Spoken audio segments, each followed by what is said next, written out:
Libro de Mateo, capítulo 9, versículo 26. Leo para ustedes en el nombre del Padre, del Hijo y del Espíritu Santo de Dios. Dice la palabra: y se difundió la fama de esto por toda aquella tierra. Gracias, Señor, por esta tu bendita palabra, y háblanos a través de ella. En el nombre de Jesús, amén.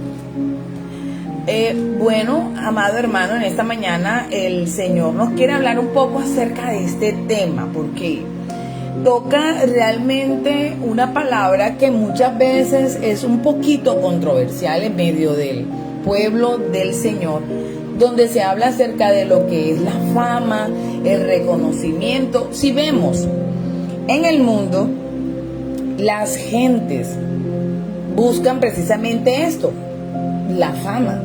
La fama, ¿qué viene siendo? La fama es el reconocimiento, la notoriedad, el prestigio público que una persona, lugar o cosa adquiere ante la sociedad. O sea, implica una popularidad, una opinión favorable normalmente, aunque no debe confundirse con el éxito real. Una cosa es el éxito y otra cosa es tener fama, porque se puede tener buena o mala fama.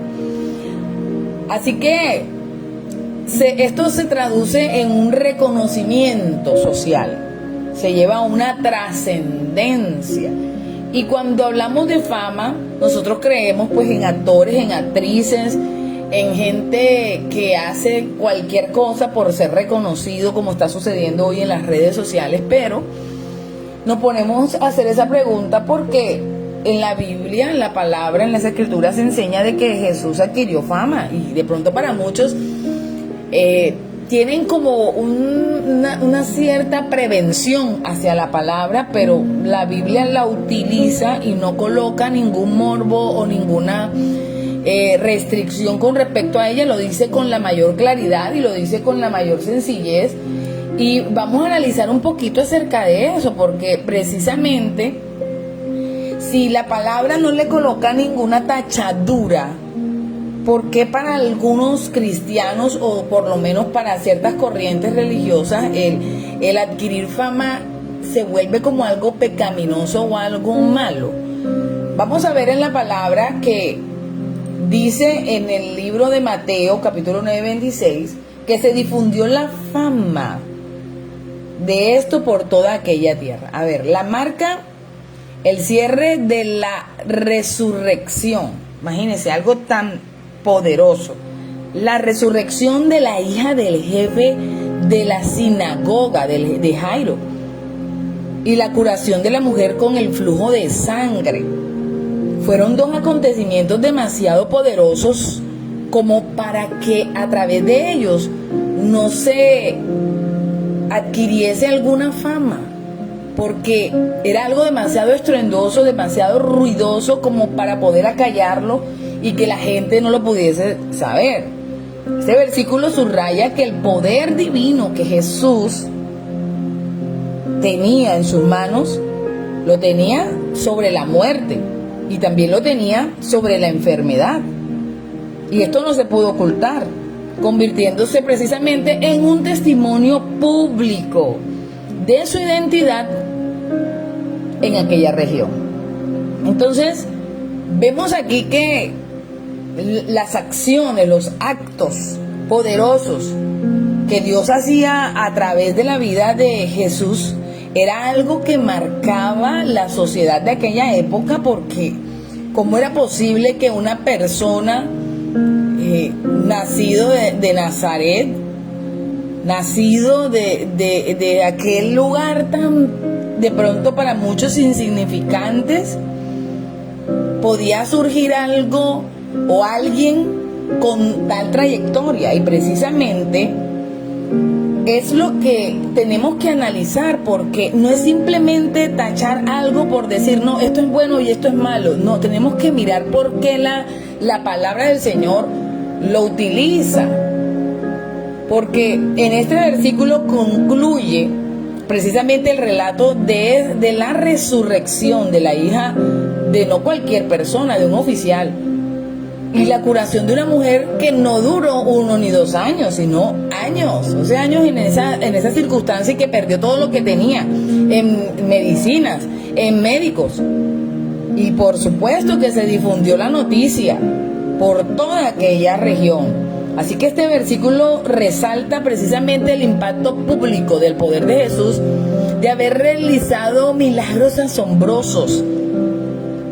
Eso de devolverle la vida a una niña que había fallecido, precisamente actúa como una validación histórica de aquel evento.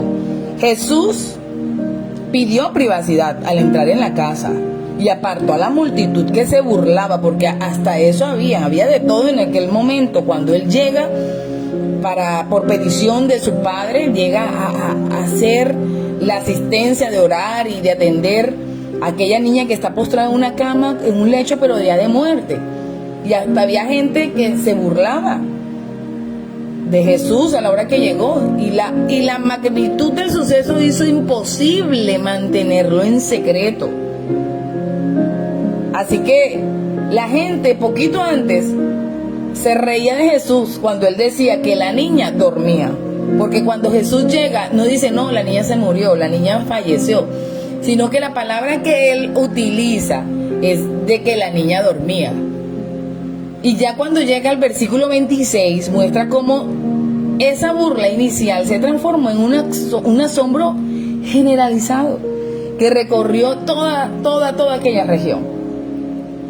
Así que el problema no es la palabra fama, o de pronto que alguien la pueda adquirir, sino para qué es utilizada, para qué Dios la permite.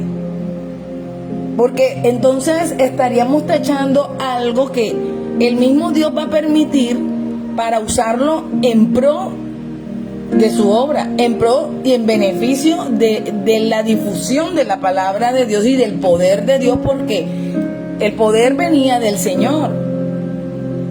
Así que, a pesar de que Jesús a menudo pedía discreción en sus milagros, en la magnitud de que el milagro de resucitar a alguien, oiga, se hizo imposible contener aquella noticia. Este suceso confirmó que Jesús no solo sanaba enfermos, sino que tenía autoridad absoluta sobre la muerte. En el Evangelio de Mateo, estos milagros sirven para demostrar esa autoridad de Jesús sobre la enfermedad, sobre el pecado, sobre la muerte misma, estableciendo precisamente su identidad como el Mesías. Así que aquella fama no era gratis, aquella fama no era porque sí, aquella fama Dios la utilizó, Dios mismo la utilizó a favor del Evangelio. Así que no es tanto el problema de la palabra fama, sino cómo se utiliza y para qué se utiliza. Porque si el que la está utilizando y la está promoviendo es el Señor, ¿por qué tenemos que retenerla? Hallamos que precisamente en muchos pasajes de la Biblia, como en Lucas también, capítulo 5, lo encontramos. Dice, pero su fama se extendía más y más, y se reunía mucha gente para oírle, y para que le sanase de enfermedades, mas él se apartaba a lugares desiertos y oraba. O sea, Jesús no estaba buscando gloria humana.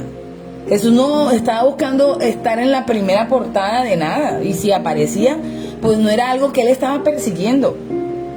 O sea, él no estaba detrás de esa fama lo alcanzaba. Y cuando no somos personas entendidas, todo lo encajamos en un término de religiosidad y hasta desechamos las mismas herramientas que Dios nos entrega para que este evangelio sea más efectivo y se propague en la magnitud que Dios quiere. Porque nuestra limitada manera de pensar no nos permite hacerlo. Así que Si usted se ha convertido a Cristo y si eso es un impacto para su familia, para sus vecinos, permita que esa fama se extienda. No tiene usted por qué esconderse, no tiene usted por qué aislar lo que Dios está haciendo con su vida. Si Dios lo bautizó en lenguas, que sepan que lo bautizó en lenguas. Si Dios, cuando usted ora y se sana un enfermo, que sepan que Dios lo utiliza a usted, no que usted se esté promoviendo. Es que eso es algo inevitable.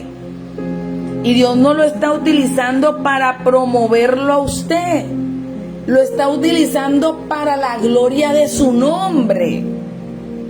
Así que esa falsa humildad de decir que la fama es para lo del mundo, entonces se contradice la palabra al utilizar este término. Porque precisamente era utilizado este término para decir que alguien ha sido reconocido. Así que era colocar algo en un estatus que mucha gente pudiese reconocer, pero para divulgar una información, algo que no se conocía y podía ser conocido a través de esa información, y Dios sabía cómo utilizarla a través de Jesús. Así que hay que tener cuidado, porque a veces a todo le llamamos diablo, a todo le llamamos malo, a veces todo lo satanizamos, porque nuestra manera religiosa de vivir nuestra fe en Cristo, venimos arrastrando todavía esa manera tan estrecha de pensar. Tenemos la gracia de un Dios multiforme, que nadie puede detenerlo, que nadie le puede decir qué haces, que nadie le puede decir cómo hacer las cosas. Porque eso lo vemos en el pasaje de Job. ¿Dónde estabas tú cuando creé los cielos? ¿Dónde estabas tú cuando creé los mares? Y a veces somos tan osados de decir esto no, esto sí, pero ¿realmente Dios está opinando lo mismo? Yo veo acá una porción de la palabra que habla precisamente que la fama se expande como fruto de la fe inquebrantable del padre de la niña y de la mujer enferma, quienes creyeron en el poder de Jesús. Y al entrar Jesús en la escena, se destalla un milagro poderoso que impacta multitudes y que hace que ese mismo suceso sea propagado con mayor facilidad. Así que este versículo destaca la rápida propagación de la reputación de Jesús como alguien con un poder divino. Es lo que buscaba Jesús, porque fíjense, en el libro de Lucas dice, ¿y él qué hacía? Mas él se apartaba en lugares desiertos y oraba. Pero él no podía hacer nada, la fama se iba a extender más y más. Y muchas veces nos volvemos jueces y dictadores de personas que Dios levanta, de personas que Dios coloca en lugares visibles, porque no podemos tener la capacidad de entender la forma tan impresionante de trabajar Dios en las diferentes áreas de la vida. Pero que usted y yo no lo entendamos no quiere decir que Dios no lo apruebe. No quiere decir que Dios no está en el asunto. No quiere decir que Dios mismo es el que está siendo un patrocinador oficial de eso. Porque aquí vemos un Jesús que simplemente estaba obedeciendo al Señor. Y que en su obediencia operaban los dones, operaban el ministerio, operaba lo que Dios había derramado sobre él, la gracia. Eso es algo indetenible, amado hermano. Eso es algo que no se puede fingir. Y cuando se finge no tiene el mismo efecto, sino que muchas veces causa hasta desagrado. Pero cuando es de parte del Señor, ¿por qué nosotros vamos a querer detenerlo? Si es el mismo Señor. Las tinieblas usan todo lo que tengan a su favor para hacer el mal. Todo. Y estamos hablando de todo lo espiritual, pero también de todo lo físico. Todo lo que puedan utilizar, sean personas, sean objetos, sean sistemas de gobierno, sean sistemas de comunicación, sea la salud, sea la educación. Va a utilizar todo Pero muchas veces el mismo pueblo de Jesucristo se vuelve un impedimento para que la trayectoria poderosa del Evangelio no trascienda a las magnitudes y a las esferas que Dios quiere, porque nos volvemos en esa misma piedra de tropiezo, porque en la ignorancia, el no entender la operación de un Dios tan grande, con una mentalidad que nos supera, nos hace actuar y aún venir en contra. Imagínense la gente viniendo en contra de Jesús porque el Señor hizo milagros a través de él. Eso es algo insólito. O viniendo en contra de Jesús porque se estaba haciendo famoso por todos los milagros que el Señor hacía a través de él. Eso no tiene presentación. Y eso lo vemos aún hoy en las redes sociales. Gente que utiliza herramientas para perseguir al mismo pueblo del Señor.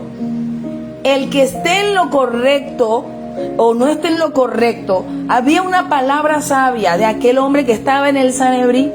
Y mientras todos se estaban reuniendo para despojar a Jesús, para perseguirlo, para matarle, para quitarlo del camino, porque era imposible detener las multitudes que lo seguían, hubo un hombre, uno solo, que fue sabio y dijo: si eso es de Dios, permanecerá, pero si no, eso se disipará.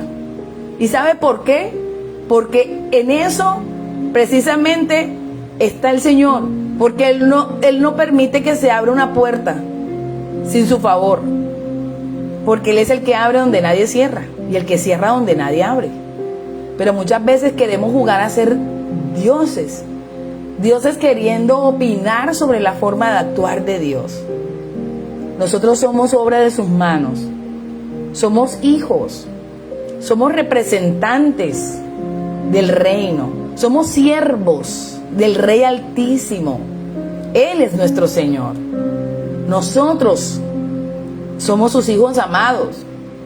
Así que a veces entender estas verdades nos va a costar, porque precisamente este versículo marca un punto de inflexión donde el ministerio de Jesús deja de ser local, fíjese, para adquirir una relevancia regional masiva, atrayendo a más personas que buscaban sanación y esperanza.